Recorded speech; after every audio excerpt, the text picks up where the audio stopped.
राज्याचे मुख्यमंत्री देवेंद्र फडणवीस साहेब असतील, दुसरे उपमुख्यमंत्री एकनाथजी शिंदे साहेब असतील, सुनेत्रा वहिनी पवार असतील आणि दिवंगत उपमुख्यमंत्री अजितदादा पवार साहेब आज आपल्यामध्ये नाही आहेत. परंतु या सर्वांनी एक घोषणा केली होती. निवडणुकीच्या काळामध्ये आम्ही सर्व शेतकऱ्यांना एक आश्वासन दिलं होतं की आम्ही शेतकऱ्यांची कर्जमाफी ही करू. आज दिवंगत दादा जरी नसले तरी सुनेत्रा वहिनी असतील आणि आमचे फडणवीस साहेब असतील, एकनाथ शिंदे साहेब असतील, या सर्वांनी सर्व शेतकरी संघटनेचे जे नेते होते, राज्यातले नेते होते, या सर्वांची एकत्र एक बैठक या सह्याद्रीमध्ये लावली आणि त्यांच्या भावना जाणून घेतल्या की आपण काय केलं पाहिजे. आणि त्यावेळेस या राज्याचे मुख्यमंत्री देवेंद्र फडणवीस साहेब यांनी एक घोषणा केली होती, या राज्यातील जो शेतकरी अडचणीत आलेला आहे, या शेतकऱ्याला कुठं आर्थिक पाठबळ दिलं पाहिजे. या उद्देशानं 30 जून पूर्वी या राज्यातील माझ्या शेतकऱ्यांचा कर्जमाफी ही दिली जाईल, ही मुख्यमंत्री महोदयाने जी घोषणा केली होती. आपल्या माहितीसाठी जो आज प्राथमिक अंदाज आहे, खरं तर आचारसंहिता असल्यामुळं काही गोष्टींमध्ये आम्हाला त्याचा उहापोह किंवा खुलासा करता आला नाही, परंतु आचारसंहिता 22 तारखेला ती संपलेली आहे. या बाबतीमध्ये प्राथमिक अंदाज जर घेतला तर साधारणतः राज्यामध्ये 56 लाख शेतकऱ्यांना, साधारणतः 56,24,000 शेतकऱ्यांना 36,585 कोटी रुपयाची ही कर्जमाफी दिली जाईल, हे सुद्धा आजच्या माध्यमातून सांगतो. आमच्या पाठीमागं मला वाटतं कोणतरी सदस्य म्हणले की ह्या कर्जमाफीच्या बाबतीमध्ये मागचा मला वाटतं आमचे कैलास पाटील साहेब बोलले की 2000 त्यांनी 9चं सांगितलं. 2009 साली आपल्या शासनाने साधारणतः 34 लाख शेतकऱ्यांना 4,000 कोटी रुपयाची कर्जमाफी दिली होती. त्यानंतर 2017 साली देवेंद्र फडणवीस साहेब या राज्याचे मुख्यमंत्री असताना साधारणतः 50,60,000 शेतकऱ्यांना साधारणतः 24,437 कोटी रुपयाची कर्जमाफी दिली होती. आणि 2019ला महात्मा ज्योतिराव फुले कर्जमुक्ती आणि 2017ची छत्रपती शिवाजी महाराज शेतकरी कर्ज सन्मान योजना आणि आता महात्मा ज्योतिराव फुले 2019ची या माध्यमातून साधारणतः या राज्यामध्ये 46,79,000 शेतकऱ्यांना 25,449 कोटी रुपयाची कर्जमाफी दिली होती. जर आजचा या तिन्ही कर्जमाफीचा जर विचार केला, तर त्या निकषाचा जर विचार केला, तर ह्या वर्षी दिलेली कर्जमाफी निश्चित प्रकारे माझ्या अडचणीत आलेल्या शेतकऱ्यांना कुठेतरी त्यांना एक दिलासा होईल.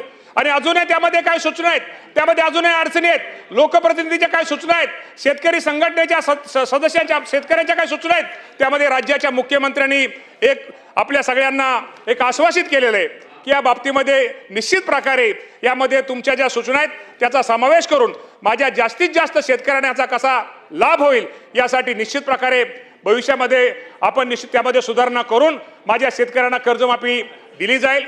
खरं तर मी निश्चित प्रकारे आमचे आपले सत्ताधारी सदस्य असतील, विरोधी सदस्य असतील, या बाबतीमध्ये ही वेळ ही राजकारण करण्याची वेळ नाही आहे.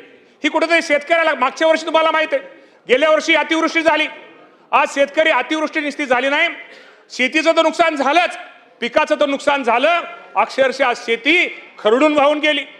आपल्याला माहिती आहे घरात त्या शेतामध्ये असणारे इलेक्ट्रिक पंप असतील, विहीर असतील, अक्षरशः बुजून गेली, खरड हे गेलं. त्यामुळे असे अडचणी आलेले शेतकऱ्याला सुद्धा गेल्या वर्षी या राज्याचे मुख्यमंत्री देवेंद्र फडणवीस साहेबांनी एक खूप मोठा निर्णय त्यांना मदत करण्याचा घेतला.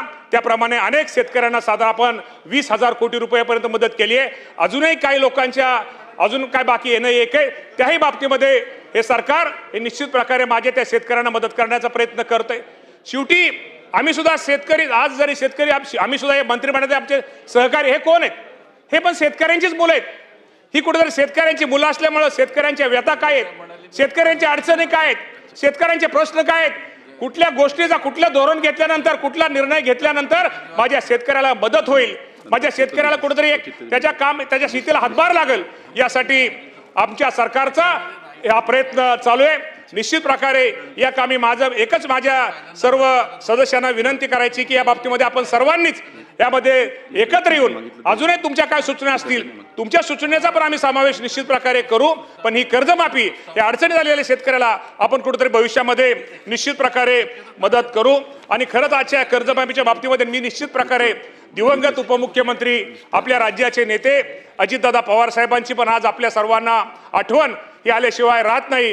कारण का या कर्जमाफीच्या निर्णयामध्ये दादांचा खूप मोठा वाटा, त्यामध्ये माझ्या शेतकऱ्यांना कर्जमाफी दिली पाहिजे ही दादांची खूप मोठी इच्छा होती. आणि आपण ती इच्छा आपण हे राज्याचे मुख्यमंत्री आणि आत्ताचे दोन्ही उपमुख्यमंत्री हे पूर्ण करतायत. त्यामुळे निश्चित प्रकारे आपण एवढंच म्हणेल की निश्चित प्रकारे हे सरकार हे शेतकऱ्यांच्या पाठीमागे आहे. आपल्या सर्वांना अध्यक्ष महोदय माहीत आहे की ह्या वर्षी एल निनोचा प्रभाव आहे. पांडुरंगाच्या कृपेने कालपासून पाऊस सुरू झालेला आहे. खरं तर आपण सगळा शेतकरी पावसाची वाट बघतोय आणि एल निनोचं आपल्या सगळ्यांना माहिती आहे की संकट आहे. या एल निनोचं संकटाचा सामना करण्यासाठी या देशाचे कृषी मंत्री शिवराज सिंगजी चौहान साहेब असतील, या राज्याचे मुख्यमंत्री देवेंद्र फडणवीस साहेब असतील, या सर्वांनी कृषी विभागाच्या वेळोवेळी बैठका घेतलेल्या आहेत. या बाबतीमध्ये कृषी विभागाचं काय नियोजन असणं गरजेचं आहे. शेतकऱ्यांना या बाबतीमध्ये या संकटाच्या काळात अडचणीच्या काळात शेतकऱ्यांना काय मदत केली पाहिजे, काय सहकार्य केलं पाहिजे, या बाबतीमध्ये निश्चित प्रकारे आमचा कृषी विभाग हा मदत करण्याचं, शेतकऱ्यांना सहकार्य करण्याचा, या एल निनोच्या संकटाला सामना करण्यासाठी आम्ही करतोय.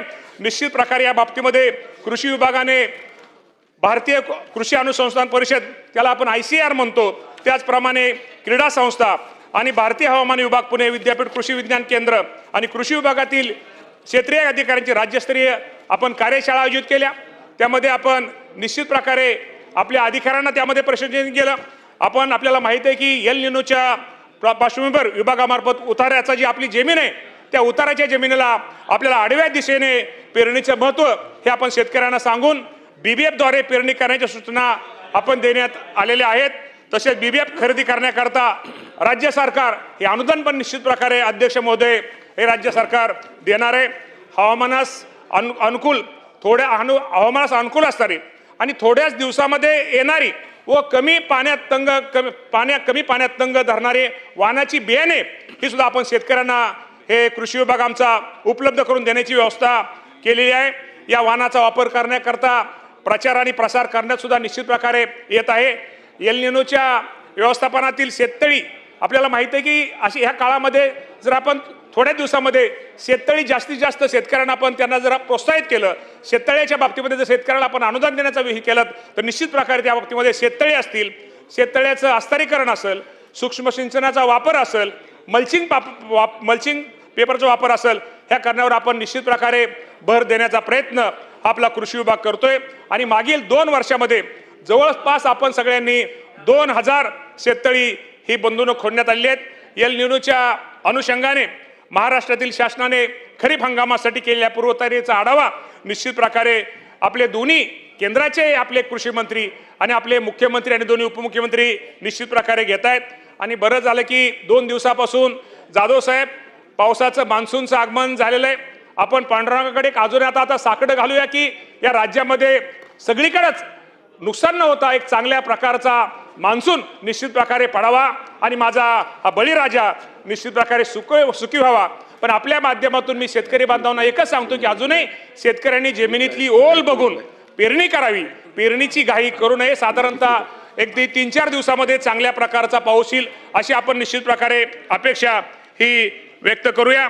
आपल्या सगळ्यांना माहिती आहे या राज्य सरकारने, या राज्याचे मुख्यमंत्री देवेंद्र फडणवीस साहेब असतील, एकनाथजी शिंदे साहेब असतील आणि त्यावेळेचे उपमुख्यमंत्री अजितदादा पवार साहेब असतील, आपल्याला 29 एप्रिल 2025 यामध्ये मंत्रिमंडळाच्या बैठकीमध्ये कृषी समृद्धी योजना ही योजना आपल्या आणलेली आहे. आणि या योजनेसाठी प्रत्येक वर्षी आपण 5000 कोटी रुपये हा खर्च या योजनेसाठी करणार आहोत. आणि आपल्याला माहिती आहे की ह्या वर्षी शासनाने आपल्याला 2000 कोटी रुपये उपलब्ध करून दिलेले आहेत आणि राहिलेले 3000 कोटी सुद्धा निश्चित प्रकारे लवकरात लवकर आपण कसे आपल्याला उपलब्ध होतील हा प्रयत्न आपल्या सर्वांचा कृषी विभागाचा चाललेला आहे.